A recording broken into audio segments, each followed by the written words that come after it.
Многие из нас, интересуясь Австралией в качестве страны для проживания или просто изучая информацию про нее, сталкиваются с множеством стереотипов. Некоторые из них правдивы, а некоторые полный вымысел. Поэтому сегодня мы будем разбираться, что из этого миф, а что реальность. Ну и, наверное, самый популярный из всех этих стереотипов — это то, что в Австралии все буквально кишит крокодилами, змеями и пауками. Да, в Австралии действительно есть все эти представители фауны, но давайте будем честны. Не так уж вероятно, что вы встретите их в городе, и большинство из них, конечно же, живут во всяких парках и заповедниках. Ну и, как показывает статистика, за последние 20 лет от укусов змеи умерло совсем немного человек, и намного более распространенная смерть — это смерть от укуса пчелы, например.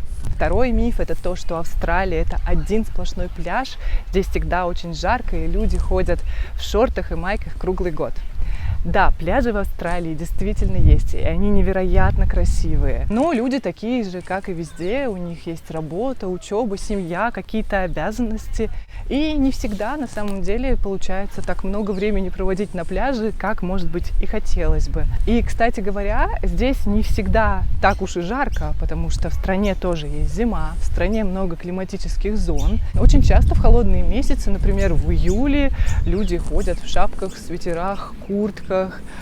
Уги — это знаменитая австралийская обувь. Очень часто, кстати, уги носят именно дома, потому что зимой дома пол холодный. Это такая австралийская реальность. Австралия — это только кенгуру и пустыни. Ну, знаете, это прям даже как-то обидно для страны. Конечно же, в Австралии есть пустыня, и она довольно большая, но она находится в центре континента, а по берегам страна очень зеленая, и рельеф довольно разнообразный. Есть горы, есть дождевые леса, есть снежные склоны, горнолыжные курорты. А по поводу кенгуру, ну, конечно, в основном они встречаются в сельской местности, но вы также вполне можете встретить их в парках, так что кенгуру действительно очень много. Это не такая уж редкость — увидеть, как это животное перебегает вам дорогу, например. Следующий стереотип — это то, что австралийцы говорят на странном, непонятном английском. Да, у австралийцев есть действительно специфический акцент, и поначалу он очень непонятен. Well, all around this place, I tell you, I am jubbered, just jubbered, full of beans, no doubt. This is the Australian accent. Right, now hear me out. It can be a bloody difficult accent to understand, mate, if you've not heard it before. Интересно, что с течением времени к этому акценту привыкаешь, и он кажется тебе абсолютно нормальным английским. К тому же Австралия — это очень многонациональная страна. Здесь вы услышите акценты вообще со всего земного шара, и также и классический английский, и вообще кого тут только нет. Я слышала о таком стереотипе, что в Австралии легко найти работу иммигрантам, что это страна возможностей. К сожалению, это не совсем так. Здесь очень большая конкуренция в профессиональной сфере, и на то, чтобы найти работу, может уйти не 1 месяц и даже не 2. Так что я бы советовала готовиться к нескольким месяцам, подходить к поиску работы весьма ответственно и прилагать большие усилия.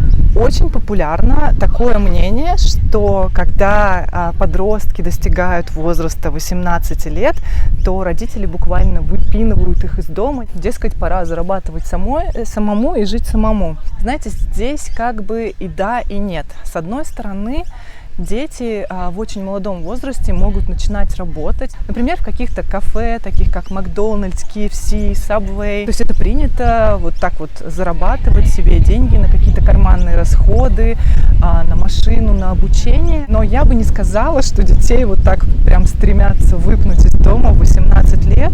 На самом деле я заметила другое. Австралийцы, они очень семейные люди. Довольно часто дети, наоборот, живут продолжительное время со своими родителями. Они таким образом копят, например, на первоначальный взнос, на какое-то свое жилье. Семейные ценности здесь очень развиты, и нет такого прям индивидуализма в этом плане. Перед тем, как я переехала в Австралию, я почему-то очень много сталкивалась с такой информацией, что австралийцы предпочитают не покупать свое жилье, а любят снимать, потому что это удобно. Например, ты поменял работу, ты поменял жилье, вот так вот просто перемещаешься, сам себе принадлежишь, ты как бы более мобилен. Здесь я заметила такое, что с одной стороны как бы да, Очень многие действительно снимают, и ты действительно более мобилен, и намного легче поменять жилье, когда ты меняешь работу.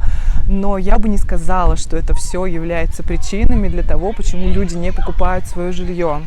На самом деле купить свое жилье сейчас достаточно дорого, и не все люди могут себе это позволить. В последнее время, особенно вот после ковида, цены на жилье подскочили чуть ли там не в 2 раза, они все еще растут. В стране очень большой вот именно кризис жилья. Не все люди даже могут найти себе съемное жилье, потому что вот конкуренция на рынке квартиросъемщиков, она достаточно большая.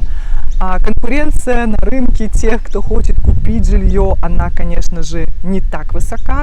То есть есть варианты, но дело в том, что они не являются настолько доступными для людей, потому что это действительно очень дорого, особенно в городах побольше. Цены на жилье просто уходят до небес в последнее время.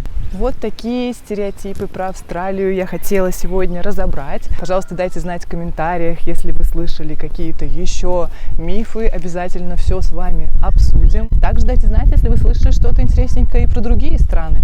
Всем спасибо за просмотр. До встречи в следующих видео.